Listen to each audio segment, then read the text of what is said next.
Barack Obama, the man who dropped 26,171 bombs in his final year alone, lectures the nation about political violence while positioning himself as the voice of reason and democratic values. This isn't just ordinary political hypocrisy, this is a masterclass in how the American propaganda system operates at its highest level.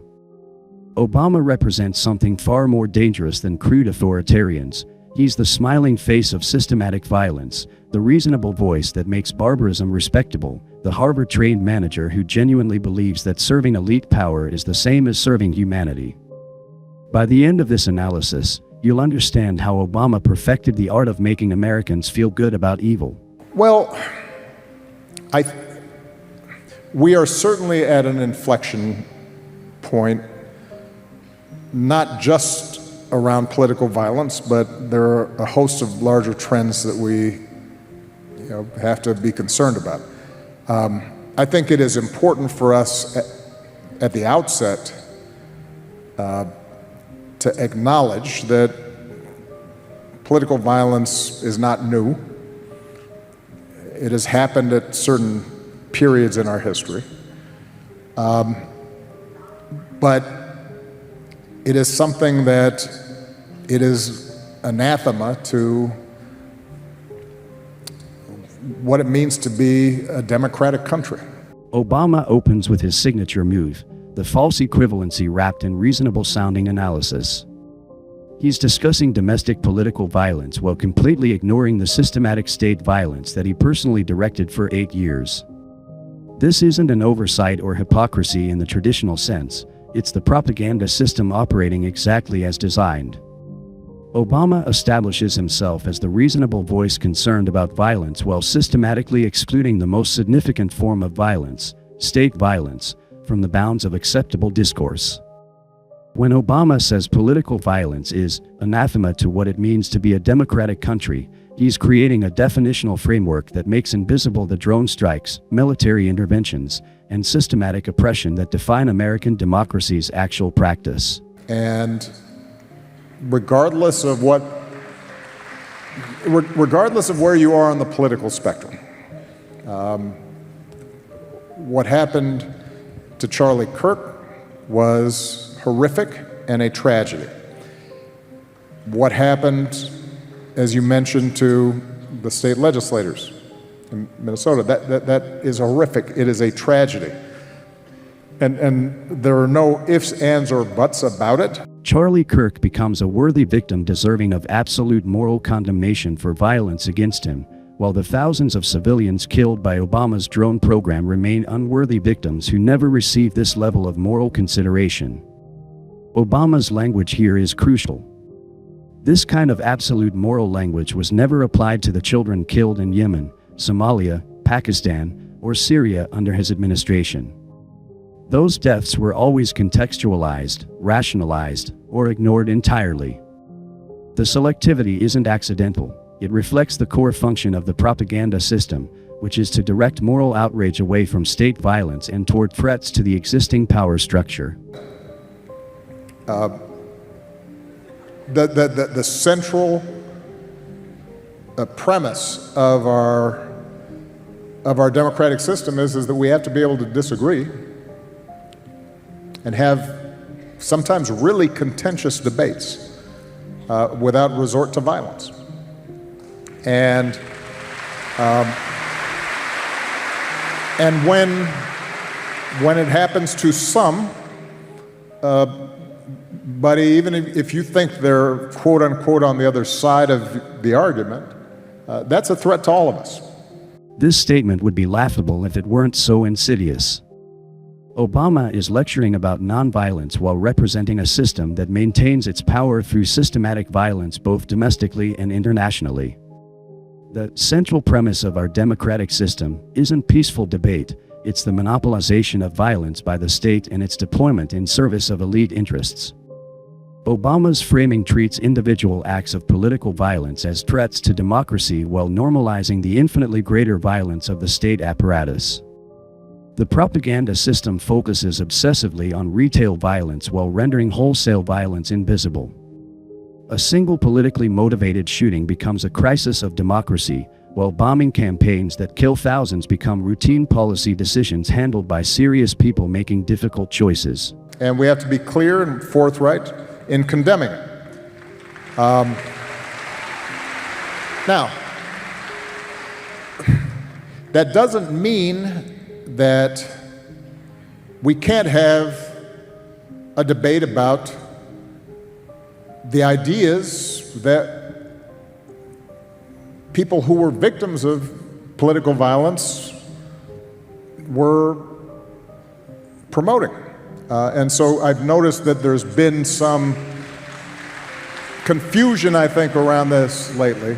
And frankly, coming from the White House and some of the other positions of authority that suggest, even before we had determined who the perpetrator of this evil act was, that somehow we're going to identify an enemy. Obama presents himself as the defender of open debate while simultaneously establishing the boundaries of what debate is acceptable. Notice how he frames the problem as confusion. Coming from positions of authority, he's positioning himself above the fray as the reasonable voice calling for proper procedures and evidence-based conclusions. But this reasonable facade masks a more insidious function.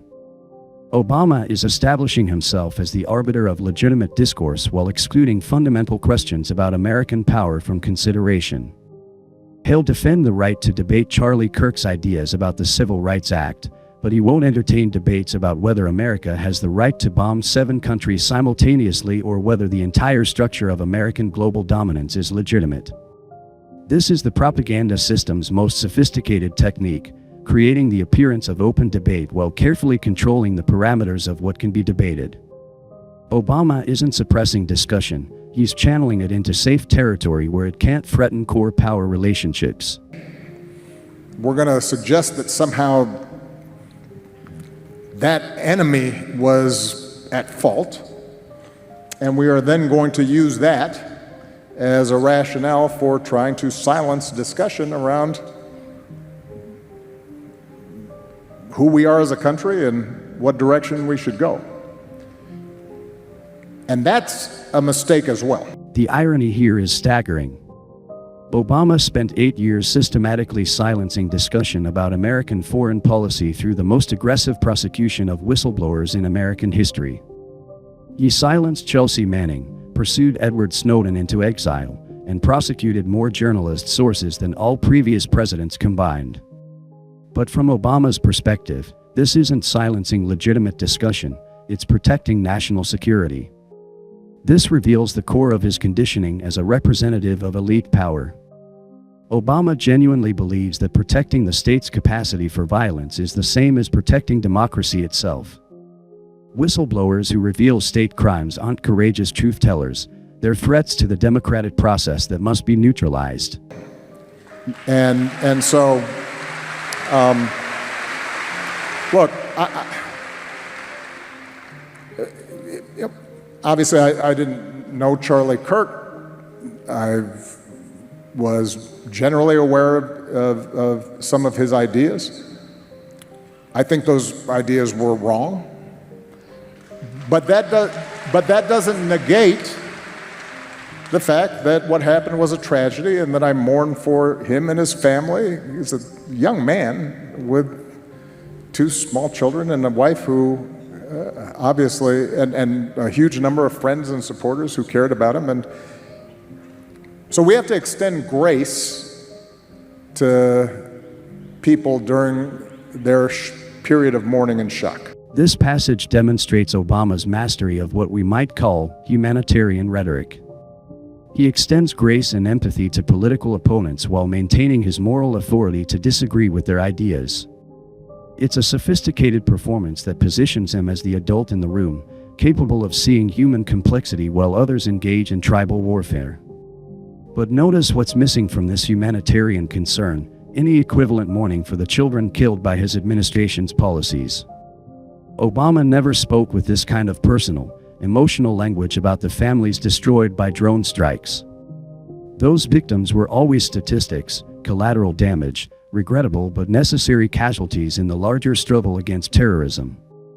The selectivity reveals the propaganda function. Obama's empathy extends to worthy victims who threaten no fundamental power relationships, but disappears entirely when applied to unworthy victims whose suffering might raise questions about the legitimacy of American power. We can also, at the same time, say that I disagree with the idea that the Civil Rights Act of 1964 was a mistake. That's not me politicizing the issue. It's making an observation about who are we as a country. I can say that I disagree with the suggestion that my wife or Justice Jackson does not have adequate brain processing power. This is classic Obama. He's not taking sides in political debates, he's simply articulating American values that transcend politics. But this technique serves a crucial propaganda function. By framing his positions as expressions of universal American values rather than contested political choices, Obama makes opposition to his worldview seem un-American rather than simply politically different. It's a sophisticated form of ideological enforcement disguised as national unity. I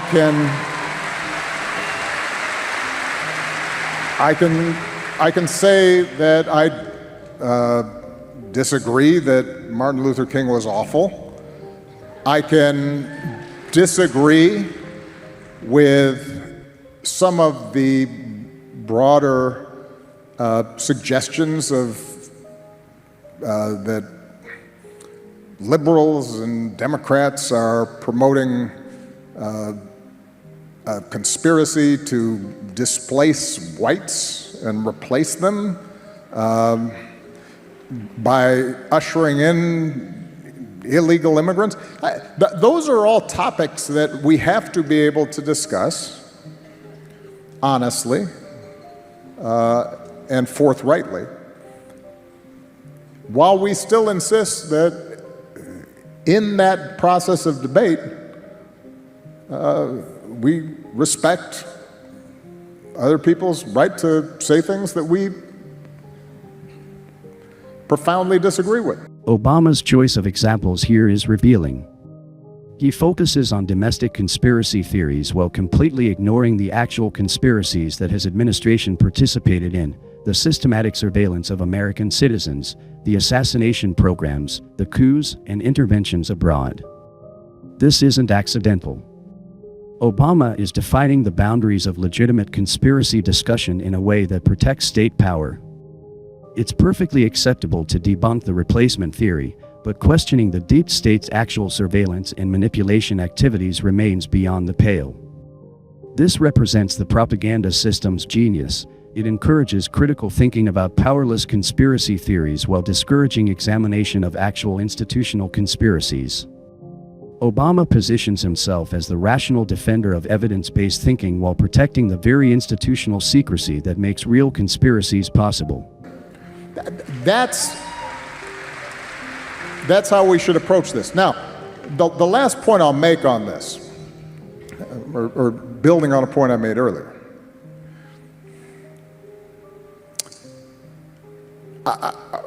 I've been very impressed with Governor Cox in Utah and how he's approached some of these issues. I suspect Governor Cox and I disagree on a whole bunch of stuff. He is a Republican, a self-professed conservative Republican, but in his response to this tragedy, as well as his history of how he engages with people who are political adversaries, he has shown, I think, that it is possible for us to disagree while abiding by a basic code of how we should engage in public debate. I think your own governor here, Josh Shapiro, has done the same thing. When I was president, in the aftermath of tragedies, when Dylan Roof went into a black church and, based on his own words, shot. Obama's praise for Republican governors reveals his true political function. He's not actually opposed to conservative politics. He's opposed to crude, unsophisticated conservatism that makes the system's violence visible. Governor Cox represents the kind of conservatism that Obama can work with because it maintains elite consensus while managing popular discontent. This is the key to understanding Obama's role within the power structure. He's not a progressive force constrained by political reality. He's a manager of elite consensus who uses progressive rhetoric to maintain system legitimacy. His conflicts aren't with conservative power but with populist movements that threaten elite control from either direction. A group of folks who were engaged in Bible study and who had invited him in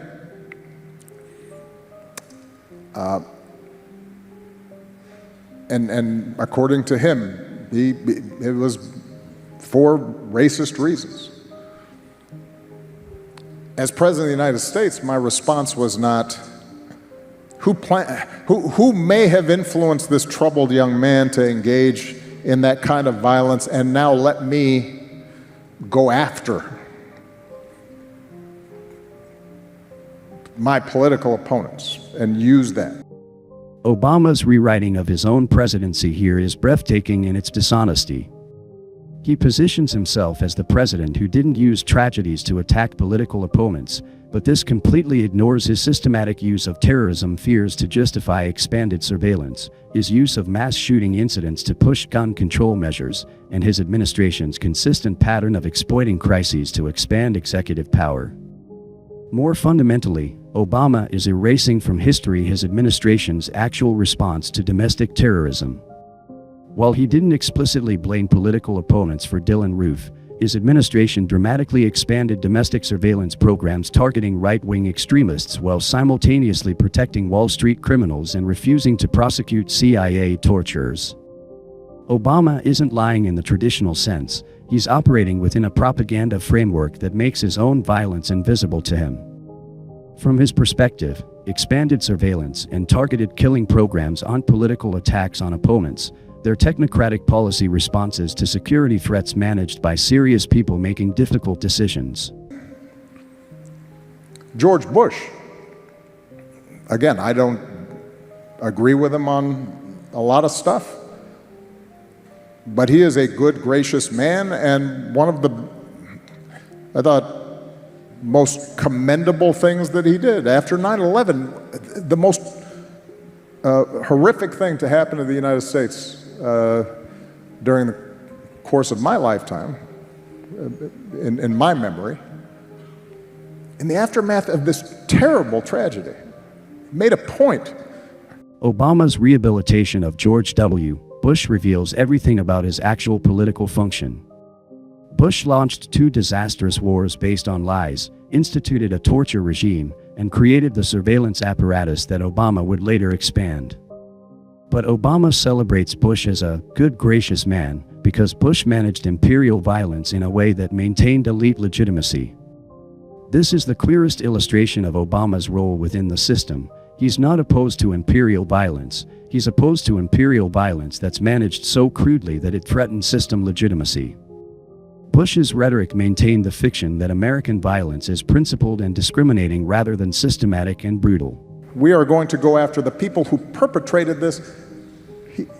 But he explicitly went out of his way to say, we are not at war against Islam, and systematically and repeatedly talked about how we can't use this as a way to divide and target fellow Americans. Bush's statement that we are not at war against Islam provided rhetorical cover for a systematic campaign of violence against Muslim-majority countries that killed hundreds of thousands of people. Obama isn't criticizing this massive violence, he's praising the rhetorical sophistication that made it palatable to American audiences. This reveals his true function within the system. He's not a peace candidate constrained by political realities, he's a more sophisticated manager of imperial violence who understands that effective propaganda is crucial for maintaining public consent. The fact that Obama can praise Bush while positioning himself as a different kind of leader shows how narrow the actual range of elite disagreement really is. They disagree about tactics and presentation, but they share fundamental assumptions about America's right to global dominance and the necessity of systematic violence to maintain it. And so when I hear not just our current president, but his aides, who have a history of calling political opponents vermin, enemies, who need to be targeted, that speaks to a broader problem that we have right now. Trump's rhetoric about vermin and enemies is problematic not because it represents a departure from American political practice, but because it makes visible the violence that's usually hidden behind institutional procedures. Obama represents the system's preference for sophisticated management over crude authoritarianism. Trump's open hostility to political opponents threatens the propaganda system's effectiveness by making its true nature too obvious.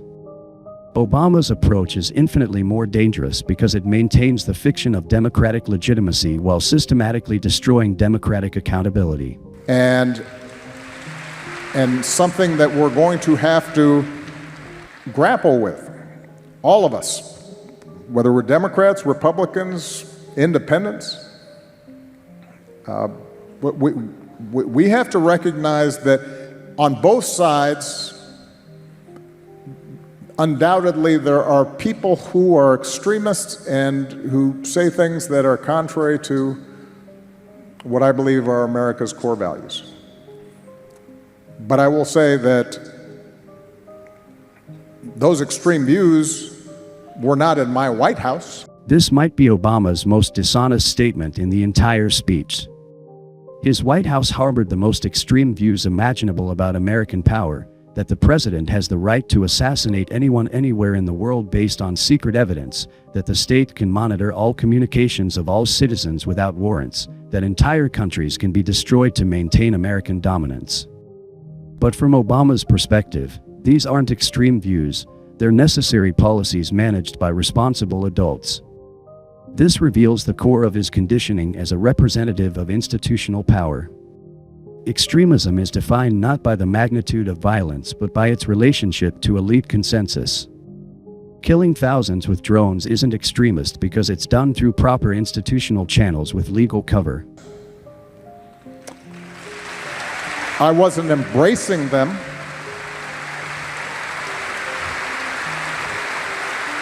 I wasn't empowering them. I wasn't putting the weight of the United States government behind extremist views.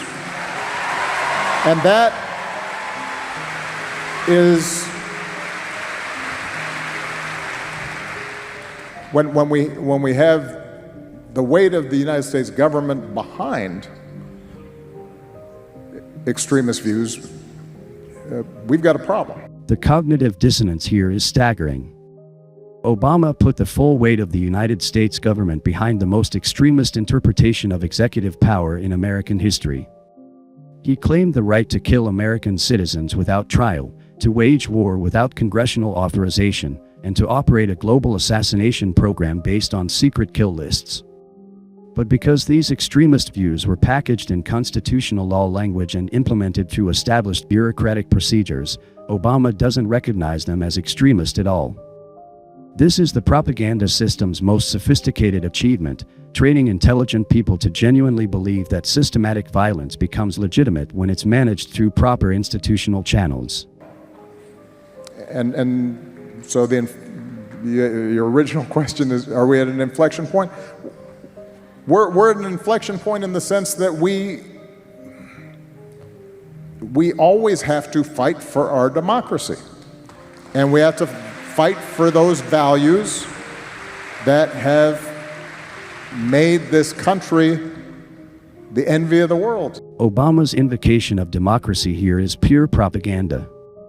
That the democracy he's defending is a system where public opinion has virtually no impact on policy, where elections are dominated by corporate money, and where the security apparatus operates with no meaningful accountability to elected officials. The phrase, values that have made this country the envy of the world, is particularly revealing. From a global perspective, American values have produced systematic violence, economic exploitation, and environmental destruction on a massive scale.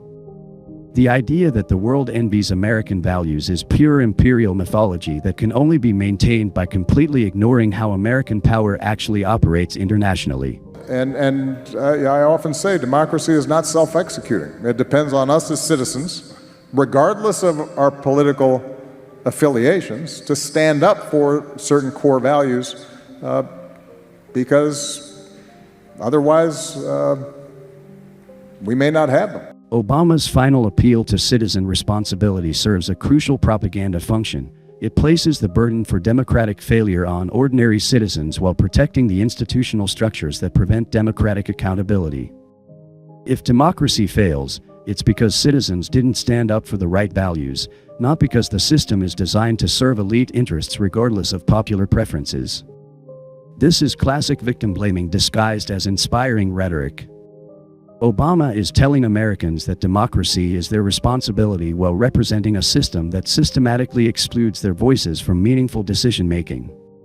It's the perfect propaganda message. It makes people feel empowered while ensuring they focus their energy on symbolic gestures rather than structural change.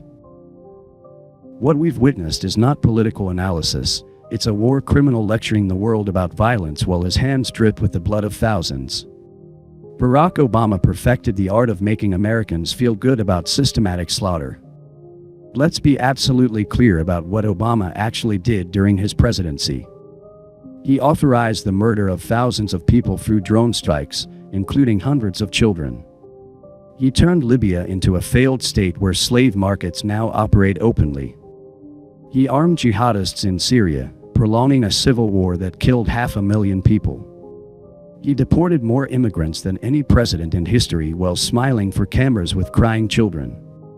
He prosecuted more whistleblowers than all previous presidents combined, destroying any pretense of government transparency. This is systematic criminality on a scale that dwarfs most historical dictators. The only difference is that Obama did it with better PR. When Obama speaks about political violence being anathema to democratic values, he's not expressing moral conviction, he's performing the most cynical propaganda imaginable. This is a man who spent 8 years perfecting industrial-scale murder, and now he has the audacity to lecture Americans about violence because someone got hurt domestically. The obscenity is breathtaking. Obama created kill lists where he personally decided who would live and die across multiple countries. He institutionalized assassination as routine policy. He made murder by drone so normalized that it barely registered in mainstream media coverage. And now this same man, this literal killer, positions himself as the voice of reason and democratic values. But here's what makes Obama truly monstrous. He made Americans complicit in mass murder while making them feel good about themselves. Under Bush, at least some Americans felt uncomfortable about the wars. Under Obama, liberal Americans went to sleep. They stopped protesting. They stopped caring. Obama didn't reduce American violence, he made it psychologically palatable to the very people who should have been opposing it. This is Obama's greatest crime, not just the murders he ordered, but the way he destroyed the American anti-war movement by convincing liberals that sophisticated murder was somehow different from crude murder. He wrapped slaughter in humanitarian rhetoric and constitutional law language, making mass killing appear reasonable to educated people who should have known better. Obama's performance in this speech reveals the banality of evil in its purest form. He's not a cartoon villain twirling his mustache, he's a war criminal who genuinely believes his own propaganda. This makes him infinitely more dangerous than obvious monsters because he provides intellectual cover for systematic brutality. When Obama mourns Charlie Kirk while ignoring the thousands he killed, he's not displaying hypocrisy, he's revealing the fundamental sociopathy of the American imperial system. Some victims matter because they serve propaganda purposes. Others can be erased from memory because acknowledging them would threaten the system's legitimacy. The Americans who still admire Obama are complicit in war crimes. They may not have pulled the triggers, but they provided the political support that made the killing possible. Obama could not have murdered thousands without the consent of millions of Americans who chose to look the other way because the murders were carried out by someone who made them feel good about themselves. This is moral reality. Obama is a war criminal who has never faced justice for his crimes. The fact that he can appear in public as a respected elder statesman rather than a defendant at The Hague represents the complete collapse of international law and moral accountability. The system that produced Obama and continues to protect him is not reformable. It is not a democracy that needs improvement. It is a murder machine with a human face, and Obama is that face. Anyone who treats him as anything other than a war criminal is participating in the cover-up of mass murder. Obama's legacy is written in the blood of children across multiple continents. No amount of eloquent rhetoric about democratic values can wash that blood away. The hope and change president became the murder and surveillance president, and the Americans who still refuse to see this are morally complicit in every death he authorized. The ultimate truth about Obama is simple. He is what American evil looks like when it's sophisticated enough to fool well-educated people. He represents the logical endpoint of a system that values appearance over substance, rhetoric over reality, and comfort over justice. He is not America's best angel, he is its most perfect demon, and recognizing this is the first step toward understanding the true nature of American power in the world.